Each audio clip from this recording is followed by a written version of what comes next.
Morning refresh ஆகிட்டு வாக்கிங்லாம் போயிட்டு வந்தாச்சு. பிரேக்ஃபாஸ்ட்டுக்கு கம்பு தோசை, இட்லி, தக்காளி சட்னி, ஸ்வீட் கார்ன்.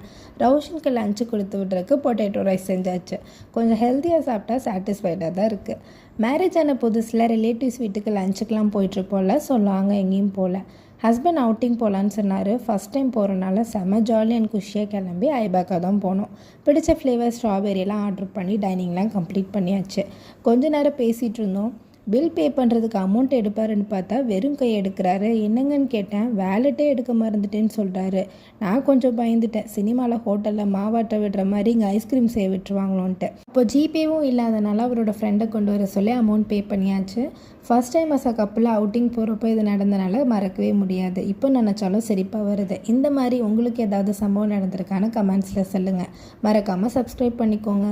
குழந்தைங்க கீழே விழுந்துட்டா இந்த எண்ணெயை அப்ளை பண்ண சொன்னார் டாக்டர். எஃபெக்டிவாக இருக்குது. பாய்.